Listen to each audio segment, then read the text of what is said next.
HLA peptide complex is the integration of the effects, and this is tried to be summarized down here, of each amino acid either contacting the HLA or the TCR or contributing actually to recognition and interaction to both. And in the next study, again now by Bernard Hemmer and Marco done together, we carried this concept even further. Now we took the same peptide again, these are 3 different T-cell clones, and substituted individual amino acids and started to make combinations of amino acids that either worsen or improve recognition, shown here. So here you have the dose titration curve of the MVP peptide, one substitution that worsens recognition, one that improves recognition. And then what we could show, or Marco and Bernard could show, is that you can create a peptide as long as you combine amino acids that either abrogate or improve, or worsen or improve recognition to a certain extent. You can come up with completely non-homologous peptides. And what this means, of course, is that the number of peptides that a single T-cell receptor can recognize is much, much larger than we originally thought, addressing the question again that I showed you before. So in the next permutation of the molecular mimicry concept, it was shown by this work that even completely non-homologous peptides, as long as they maintain this interaction between TCR and MHC molecule in a way that is visible to the TCR, can lead to activation of a T-cell, and how this may relate to molecular mimicry and MS and other autoimmune diseases was nicely summarized in this review here from Bruno Gran. This is not only a theoretical frame, but it also has functional implications. And this is briefly, without going over this complicated slide, shown here. Again, a paper of Marco. So what was done here, that we used a number of different T-cell clones that Marco tested with single amino acid substitution, here shown on the side, all these different peptides with single substitution, and then testing different functions of the cells, whether they proliferate, whether they make cytokines, whether they kill a target cell. And just to show you one example here on the right, as you can see, some of these peptides, sorry that this pointer sometimes fades, some of these peptides elicit a full response, like the native peptide. Some others only stimulate certain functions, for example, release of interleukin-2 or interferon gamma.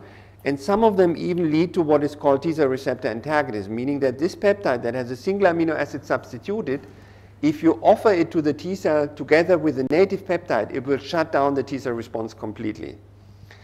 And when this was realized by a number of groups, primarily first in mouse models, but in parallel also in humans, immediately people thought that this might be useful for therapy, so that you can shut down an immune response by using a variant peptide or altered peptide ligand. And to briefly show you that we try to carry this to humans and use it as a therapeutical approach is shown here. Based on the data from Marco and testing many clones with many different peptides, over 400, we came up with a peptide that has 2 amino acid substitutions here that point to the T-cell receptor, shown in blue. The rest was all preserved, and then some amino acids at the end that were important for solubility and for preventing degradation. And this peptide in vitro, this variant peptide or altered peptide ligand, was very poorly stimulatory, and we could show that for a number of T-cell clones it served as a T-cell receptor antagonist or partial agonist, shutting the response down. And this was actually then used in a therapeutic trial. The outline of the trial is shown here. So what we wanted to use is the number of inflammatory lesions in the brain as a readout. You have heard from Luca Massaccesi before that the number of contrast-enhancing lesions, this is a slide from Henry McFarland, in red, the number of inflammatory lesions in the brain, shown here in these white spots, is much higher than relapses. This patient had only 3 relapses in 4 years, but many more MRI lesions, and therefore we wanted to use the MRI activity as a readout for the clinical trial, measure the baseline of a patient, like here, then start treatment and follow the patient. And what we observed, much to our surprise, is that we didn't shut down disease, but rather in 3 of the 8 patients, we induced disease activity. So here you see 3 different MS patients, slices from their brains by magnetic resonance imaging, and then shortly after initiating the treatment with the peptide, you see that this individual had many inflammatory lesions, actually 92 new lesions after 1 week of treatment. This patient here had a large tumor-like lesion, and here even bigger. The trial was at that time stopped, and we obviously were very disappointed and also worried about the patients. They were treated with steroids and recovered very well from these relapses. And what could be shown then by in vitro experiments is that these patients, before they were treated, had 1 in a million to 1 in 3 million autoreactive cells against the myelin peptide 83 to 99 in their peripheral blood. And you can see that during the exacerbation, the number of these cells increased over 1,000-fold, and not only in the peripheral blood, but also in their cerebrospinal fluid around the brain. And different from the baseline, where we could not show cross-reactivity between the altered peptide, the APL, and the native peptide, almost all the cells that we pulled out of these patients during the exacerbation were cross-reactive. They cross-recognized the respective other peptide and made the wrong cytokines. So they did not make T helper 2 cytokines or regulatory cytokines, but were pro-inflammatory. And then the number of these cells went down again. And these data very nicely, even though they were not intended, showed that in this attempt to tolerize the patient with a modified peptide, that disease reactivity by CD4 T cells against myelin proteins, like it had been shown very elegantly in mouse models, also is relevant in humans. And it was probably the most direct, even though unwanted, evidence for this statement. And I've said this already. And currently, now more than 10 years later, we use another approach, which is currently through phase 1, and hopefully we'll start phase 2 testing soon. In this tolerization trial, we take again the peptides that we determined as immunodominant. Now they are from MBP, MOG, and PLP, 7 different peptides. In this case, we use an approach that Steve Miller at the University of Northwestern in Chicago pioneered. So we take cells from the patient, these are peripheral blood mononuclear cells, we pulse them with peptide in the presence of a chemical coupling agent, ECDI.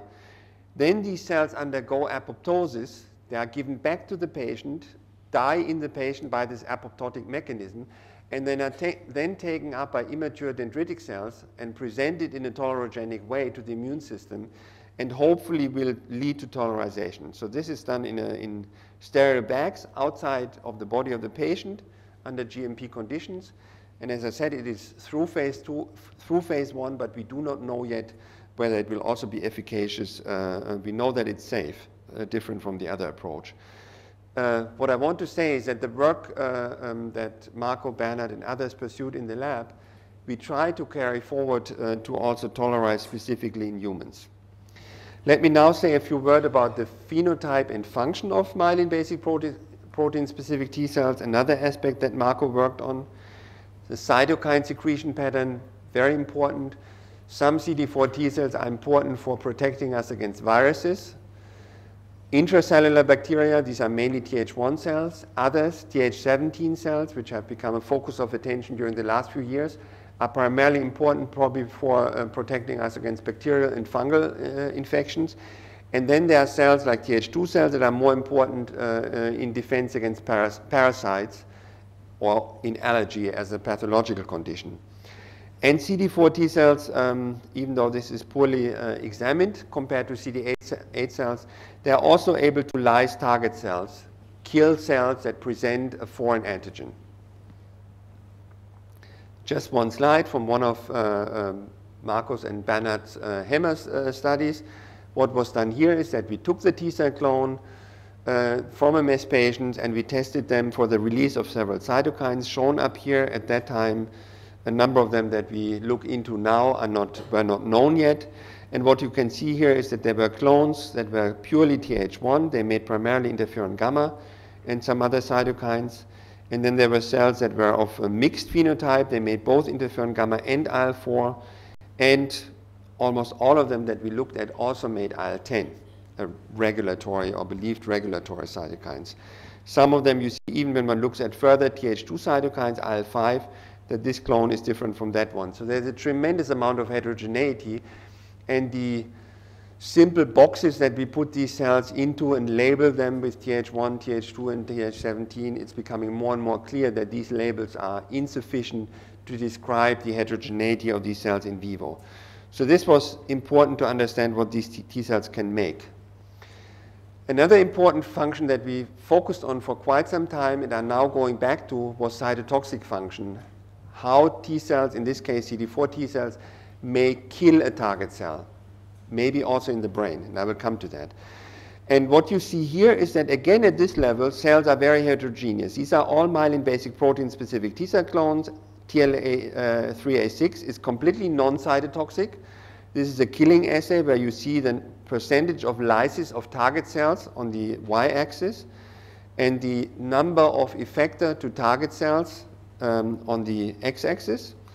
And you can see that this clone is a little bit cytotoxic, and then there are some that are very cytotoxic, very similar to CD8 virus-specific cytotoxic T cell clones. And later on, when going into more detail what killing mechanisms these cells use, we found that, for example, this type of cell here that is moderately cytotoxic uses Fas and Fas ligand to apoptosis receptor ligands for moderate efficiency killing, where these cells here use perforin, a totally different mechanism that is also used by CD8 cytotoxic T cells. And I have to say, in the moment, it's not known what these different killing mechanisms in the context, at least of autoimmunity, mean. And that's a topic that we are at least interested in going back to. Another population of cells that was actually described by Marco for the first time is the CD4 T cell population. Again, myelin basic protein specific. We always use that as a model antigen. And you see here that there are some cells that express a marker that is called CD56. So these cells are CD4 positive and also CD56 positive. This molecule is a marker for natural killer cells. So for cells that are considered part of the innate immune system, that are important for eliminating mutated cells in our body, for also the defense against chronically virus-infected cells, and in some other contexts. And you can see here that this T cell population produces a marker that is considered an NK marker, and which is also called neural cell adhesion molecule, and is broadly available in the brain. So in the brain, there are many cells that express CD56 or NCAM, and this T cell population also does. And what Marco could show then is that these double expressing cells, which we don't understand really what they are in the moment, that they are able to not only lyse in an HLA restricted fashion targets that are pulsed with myelin basic protein, but that they're also able to lyse cells that have the NK or CD56 molecule on their surface. This is a tumor cell line here, U105, so that they are potentially able, without HLA restriction and recognition, to lyse target cells that express CD56 or NCAM. And obviously this had important implications for a CNS autoimmune disease because this molecule is in the brain, and the cells may migrate to the brain and use this mechanism to kill cells. And that this is in fact possible was shown a few years later by Jack Antel and Burkhard Becher, shown here in this slide. They took the same cell population and could demonstrate that CD4, CD56 double positive cells are able to lyse oligodendrocytes that you have heard wrap myelin around axons, are the cells in our body that are very important for rapid and energy efficient nerve conduction in our central nervous system. So what we originally couldn't show with normal oligodendrocytes was then later confirmed and shown by this study here by Burkhard Becher and Jack Antel. Now let me come to the last topic that also Marco worked on and I think made important contributions to. They deal with antigen processing and presentation.